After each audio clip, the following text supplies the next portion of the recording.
నమస్కారం అండి. ఈరోజు రాష్ట్రంలో ఎక్కడ చూసిన అరాచకం, బెదిరింపులు, దోపిడీలు. ఈరోజు చూశారు, అన్ని కార్యక్రమాల్లోనే దోపిడీ జరుగుతున్న విషయం మీ అందరికీ తెలుసు. గతంలో చంద్రబాబు నాయుడు గారు పరిపాలనలో ఎమ్మెల్యేలు అభివృద్ధి కోసం పోటీ పడేవారు. అభివృద్ధి చేయాలి, గ్రామాలు అభివృద్ధి చేయాలి అని పోటీ పడి మరీ చేసేవారు. మరి ఈరోజు ఈ ప్రభుత్వంలో, జగన్మోహన్ రెడ్డి ప్రభుత్వంలో ప్రతి ఎమ్మెల్యే కూడా అవినీతిలో పోటీ పడుతున్నారు. ఒకరి నుంచి ఒకరు అవినీతి చేస్తున్నారు, దోపిడీ చేస్తున్నారు. ఆ ప్రభుత్వానికి ఈ ప్రభుత్వానికి ఉన్నటువంటి తేడా ఏమిటో ప్రజలు కూడా గమనించవలసిన అవసరం ఉందని చెప్పి మనం చేస్తాం. ఇవాళ ఇసుక విపరీతమైన దోపిడీ జరుగుతుంది. ఇవాళ మన రాష్ట్రంలో గోదావరి నది, కృష్ణా నదులు ఉన్నాయి పెద్దవి. మొన్న నేను రాజమండ్రి వెళ్ళినప్పుడు రాజమండ్రి గోదావరి దగ్గర రోజుకి 2500 లారీలు ఇసుక లోడ్ అవుతుంది. కానీ అకౌంట్ ఫర్ అయ్యేది కేవలం 600 లారీలే. అంటే మిగతా లారీలన్నీ ఎక్కడికి వెళ్ళిపోతున్నాయండి? ఆ ఇసుక ఏమైపోతుంది, ఎక్కడికి వెళ్తుంది?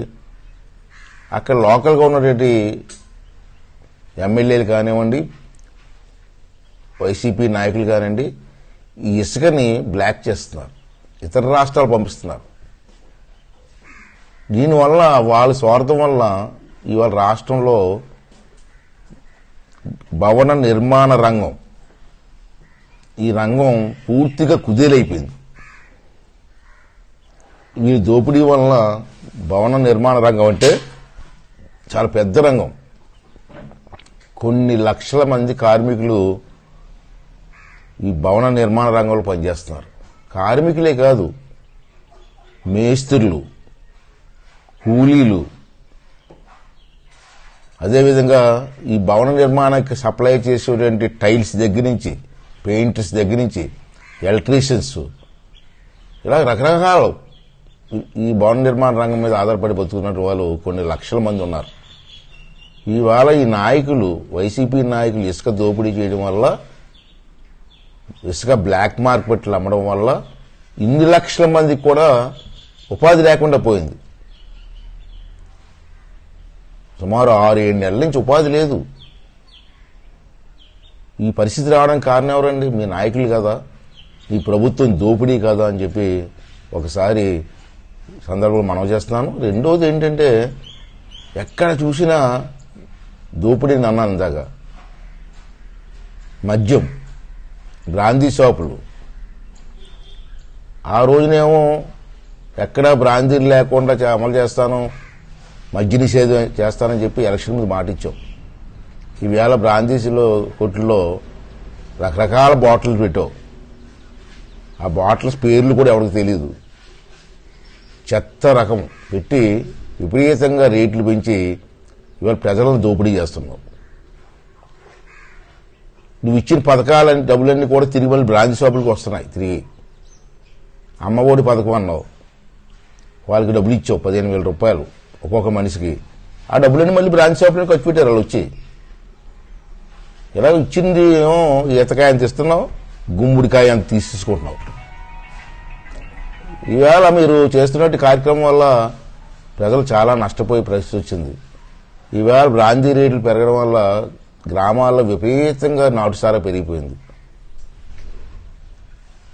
నాటుసారా తాగి ఆరోగ్యం పాడు చేసుకుని హాస్పిటల్కి వెళ్ళే పరిస్థితికి ప్రజలు వచ్చారు. దానికి నీ మూర్ఖత్వమైన నిర్ణయాలు కాదా అని అడుగుతున్నాను ఈవేళ. అంతేకాదు, ఈవేళ ఇల్లు స్థలాలు ఇస్తాం, మంచి కార్యక్రమం చెప్తున్నావు. ఇళ్ల స్థలాల కోసం భూములు సేకరిస్తున్నావు. ఆ భూముల్లో కూడా దోపిడీ చేస్తారు మీ వాళ్ళు. రాజమండ్రి భూమి 600 ఎకరాలు తీసుకుంటున్నా అన్నావు, దాంట్లో 150 కోట్లు దోపిడీ జరుగుతుంది.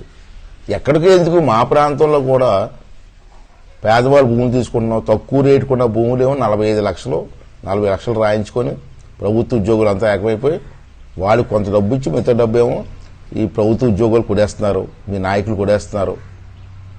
ఇది న్యాయం అండి ఇది? మొన్న మా నర్సీపట్నంలో ఉన్నటువంటి మండలంలో ఉన్నటువంటి అమలాపురం ప్రాంతంలో ఇదే పరిస్థితి వస్తే ఒకరి దగ్గర భూములు తీసుకున్నారు. వాళ్ళకి ఇవ్వాల్సిన డబ్బు సగమే డబ్బు ఇచ్చి మిగతా సగం డబ్బు 12 లక్షల రూపాయలు ఎంఆర్ఓ గారు కానీ రెవెన్యూ అధికారులు కానీ మీ నాయకులు కానీ కొట్టేశారండి, మాకు ఇవ్వలేదని చెప్పి కంప్లైంట్ ఇచ్చారు. నేను వాళ్ళ తరపున తహసీల్దార్ ఆఫీస్కి వెళ్ళి అడిగితే తహసీల్దార్ గారు చెప్పాను, ఇలా జరుగుతుందండి, వాళ్ళకి ఇవ్వాల్సిన డబ్బులు 12 లక్షల రూపాయలు ఇవ్వలేదని చెప్పి మాట్లాడితే తిరిగి నా మీద అడిగినందుకు నన్ను భయపించడం కోసం నా మీద తిరిగి ఎస్సీ ఎస్టీ కేసు పెట్టారు. ఇవాళ ఇలాంటి కేసులు ఎన్ని పెట్టి మేము భయపడం. మీరు బెదిరించి మమ్మల్ని లొంగ తీసుకోవాలనుకున్నారు, అది జరిగే పని కాదు. ఎన్ని కేసులు పెట్టినా మేము ప్రశ్నిస్తూనే ఉంటాం, మీరు చేసిన అవినీతి పనులన్నీ బయట పెడుతూనే ఉంటాం.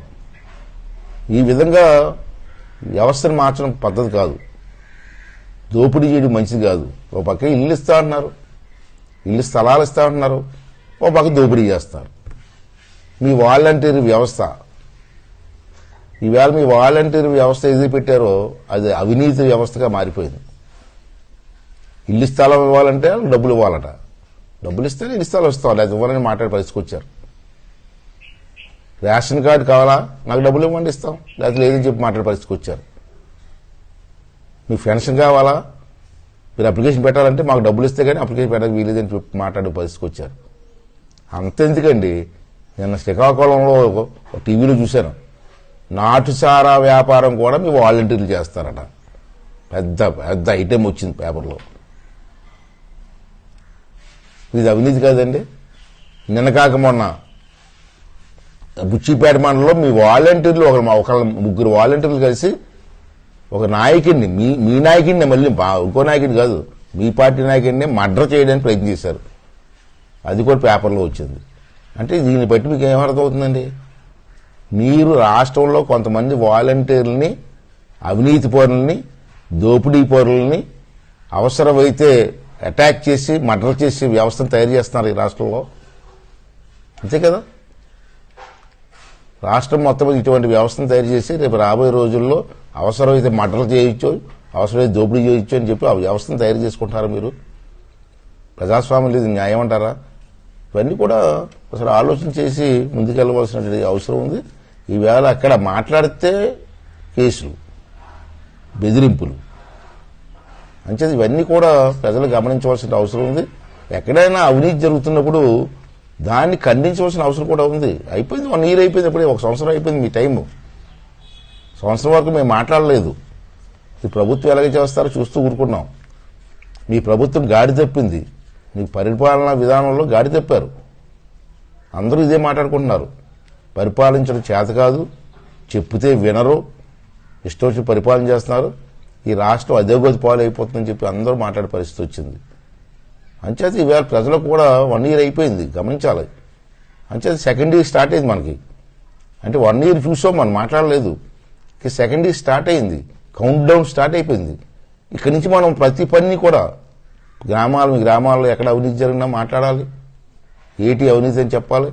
అందరూ నోరు మూసి కూర్చుంటే మీ గ్రామం ఏమైపోద్ది, ఈ రాష్ట్రం ఏమైపోద్ది అని చెప్పి ప్రతి ఒక్కరు కూడా ఆలోచించవలసినటువంటి అవసరం ఉందని చెప్పి ఈ సందర్భంలో మనం చేస్తూ, అలాగే ఈవేళ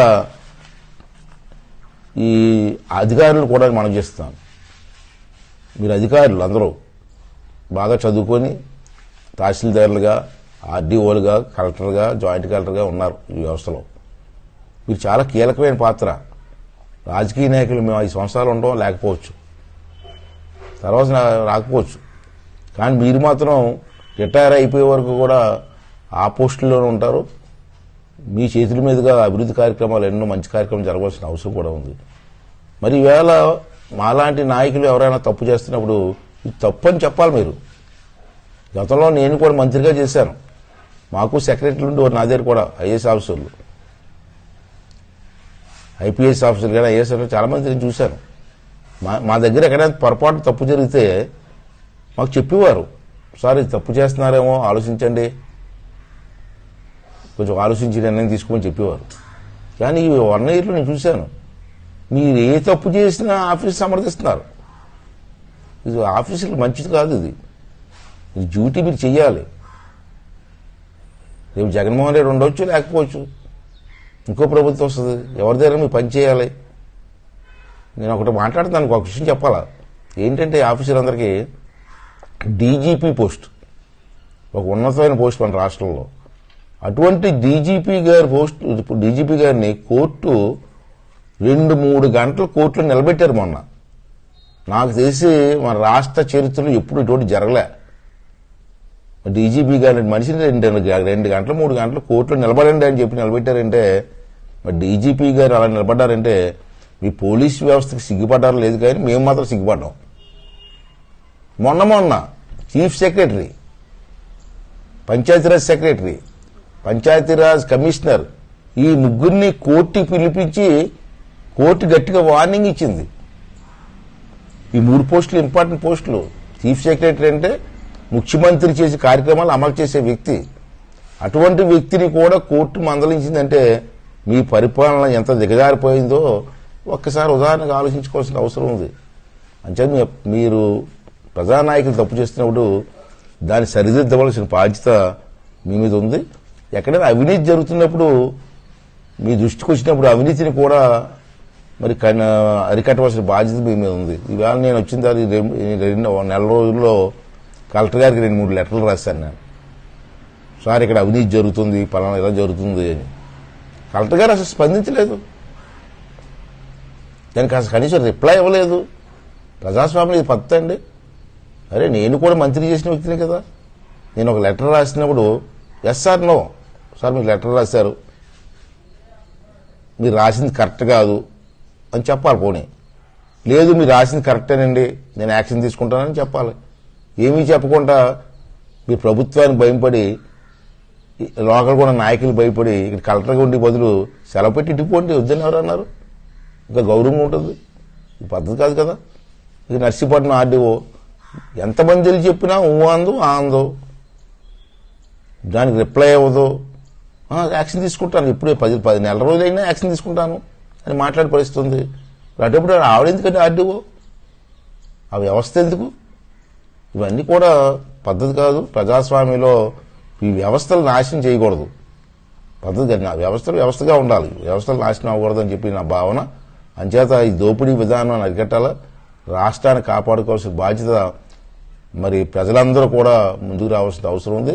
మేము చేసిన కార్యక్రమాలు మంచి కార్యక్రమాలు అయితే మాకు పూర్తిగా మద్దతు ఇచ్చి ఈ ప్రభుత్వం చేస్తున్న కార్యక్రమాలు అరికట్టడం కోసం ప్రజలందరూ కూడా మాకు సహకరించవలసిన అవసరం ఉందని చెప్పి ఈ సందర్భంలో మనం చేస్తాం.